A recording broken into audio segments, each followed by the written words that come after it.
Welcome back to our Universal Design for Learning series. In part 2, we'll be talking about learning barriers. How can we design our instruction in a way that limits the barriers that many students face?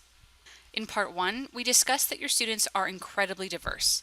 There is no average learner, and we need to keep that in mind when we consider our instructional goals, materials, methods, and assessments.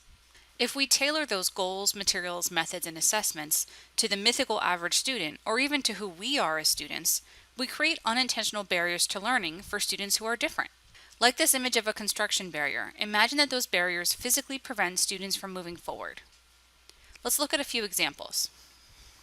Why do I even need to take this class? What does Shakespeare have to do with being an engineer anyway? How did I get stuck in such a noisy class? Physics is hard enough without all these distractions. What is she talking about? Everyone else seems fine, but I just can't keep up with how fast she talks. I'll never get this. The book is how much? There's no way I can afford that. I wonder if I can pass this class without buying it. When I explained this out loud, it made perfect sense. As soon as I have to write it all down, it's like I go blank. Class presentations are the worst. Why can't he understand how awful this is for people with severe social anxiety? Do any of those sound familiar? The list can go on and on. Consider international students who have to overcome cultural and language barriers. Consider students with physical disabilities who have to overcome obstacles just to show up to class. It can be daunting when we consider all the possible barriers, and it's not possible to remove them all. The trick is to think of it in terms of designing our goals, materials, methods, and assessments to fit a range of students, not just that mythical average or who we are as students. Let's look at this step by step. First is barriers to goals and assessments. This icon showing an arrow hitting a target references the whole goal setting stage of your instructional design. And we've combined goals with assessments because they really go hand in hand when you're designing a course. What targets do you create and how do you measure success?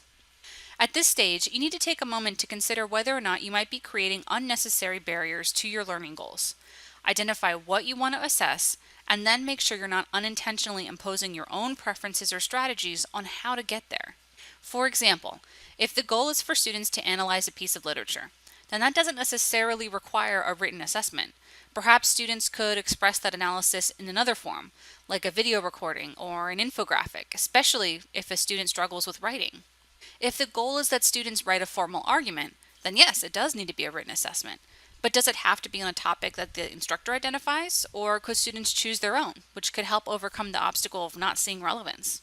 It's important to evaluate your goals and assessments to make sure that you're truly getting the demonstration of learning that you need without needlessly creating barriers for students. Second is barriers to methods.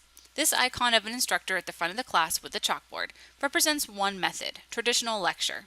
This can be a very effective method, but it also has potential barriers. We saw a few of those barriers in our examples, like the student who couldn't keep up with the pace or the student who was distracted by the noisy class. Take time to assess the potential barriers to your methods to see if there are ways you can address them, perhaps supplementally, like sharing PowerPoint slides with students in advance, incorporating more visual aids in your lecture, or even recording your explanation of key points to share on Canvas for students to review later. You can also consider where there might be opportunities to change up your methods so the same students aren't always at a disadvantage. Maybe don't do lecture every single week. Maybe mix that up with some classroom discussions or some hands-on activities. Our last type of barrier is for barriers to materials. This icon of a textbook shows a pretty common material for courses. What barriers might that material present?